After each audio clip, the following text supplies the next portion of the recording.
నమస్కారం. వనవానికి స్వాగతం. ఈరోజు వార్తలలోని ముఖ్యాంశాలు. మహాదాత కీర్తిశేషులు శ్రీ కొవ్వూరి బసివిరెడ్డిగారి 174వ జయంతి మహోత్సవాన్ని ఈరోజు అనగా శనివారం గొల్లలమామిడాడ గ్రామంలో భక్తిశ్రద్ధలతో అత్యంత ఘనంగా నిర్వహించారు. ఈ వేడుకల్లో అనపర్తి నియోజకవర్గం వైఎస్సార్సీపీ కోఆర్డినేటర్, పూర్వపు ఎమ్మెల్యే డాక్టర్ సత్తి సూర్యనారాయణరెడ్డి ముఖ్య అతిథిగా పాల్గొన్నారు. కార్యక్రమానికి విచ్చేసిన సూర్యనారాయణరెడ్డి మొదటగా గొల్లలమామిడాడలోని ప్రసిద్ధ శ్రీ సూర్యనారాయణ స్వామివారిని దర్శించుకుని ప్రత్యేక పూజలు నిర్వహించారు. అనంతరం బసివిరెడ్డిగారి జయంతి వేడుకల ప్రదేశానికి చేరుకుని ఆయన విగ్రహానికి పాలాభిషేకం చేశారు. పుష్పమాలలు సమర్పించి ఆయన చేసిన సేవలను స్మరించుకుంటూ ఘనంగా నివాళులర్పించారు. ఈ సందర్భంగా డాక్టర్ సూర్యనారాయణరెడ్డితో పాటు మామిడాడ పరిసర గ్రామాల వైఎస్సార్సీపీ నాయకులు, కార్యకర్తలు పెద్ద సంఖ్యలో తరలివచ్చారు. ఈ సంస్మరణ సభలో నియోజకవర్గంలోని పలువురు ముఖ్య నాయకులు భాగస్వామ్యమయ్యారు. గొల్లలమామిడాడ పరిధి నుంచి కోఆర్డినేటర్, పూర్వపు ఉపసర్పంచ్ మేడపాటి తాతారెడ్డి, పూర్వపు పీఏసీఎస్ అధ్యక్షులు సబ్బెళ్ల అమ్మిరెడ్డి, సబ్బెళ్ల వెంకటరెడ్డి, సబ్బెళ్ల సుధాకర్రెడ్డి, గణేష్, మేడపాటి సుధాకర్రెడ్డి, కర్రిబుజ్జి, కేదార్రెడ్డి, ఎంవి కృష్ణారెడ్డి, సోమేష్ రెడ్డి, సంజీవరెడ్డి, వెంకటరెడ్డి, దిలీప్ రెడ్డి, పలివెల నాగేశ్వర్రావు, గాంధీ, కోఆర్డినేటర్ నాగరాజు, దుర్గారావు, పెదపూడి మండలం కోఆర్డినేటర్ గుత్తుల రమణ, బిక్కవోలు మండలం కోఆర్డినేటర్ పూతుల బుజ్జి, వైఎస్సార్సీపీ రాష్ట్ర యువజన విభాగ కార్యదర్శి, ఎంపీటీసీ సుందరపల్లి సుధాకర్ బాబు, తొండాపు చిన్నారెడ్డి, కొండీటి సురేష్ తదితరులు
ఈ రోజున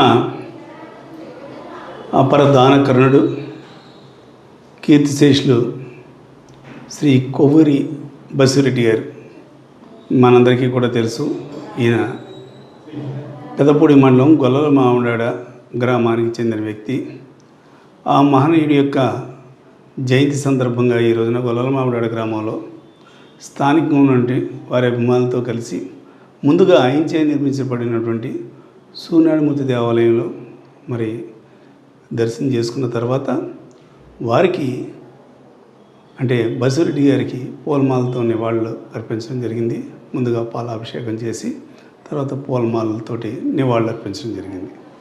ఏది ఏమైనా ఆ మహనీయుని స్మరించుకుంటూ మరి ఆయన చేసిన దాన గుణాలని ఎప్పుడూ కూడా గుర్తుండిపోయే విధంగా, ప్రజలకు ఎప్పుడూ కూడా గుర్తుండే విధంగా మరి ఆ మహనీయుడి యొక్క విగ్రహాన్ని, మరి కాంస్య విగ్రహాన్ని ఏర్పాటు చేసినటువంటి గొల్లలమామిడాడ గ్రామానికి చెందిన శ్రీ చింతా దొరబాబు ఫ్రెండ్ సర్కిల్ వారికి ప్రత్యేకంగా అభినందనలు తెలియజేస్తూ, అదేవిధంగా మరి ఆయన మరి ఏర్పాటు చేసినట్టుగానే మరి పసలపూడిలో కూడా వైఎస్ఆర్ కాంగ్రెస్ పార్టీ సీనియర్ నేత అయినటువంటి శ్రీ కొవ్వూరి ఇతినాథరెడ్డి గారి ఆధ్వర్యంలో అక్కడ కూడా ఒక విగ్రహం అక్కడ ఏర్పాటు చేస్తానని చెప్పడం జరిగింది.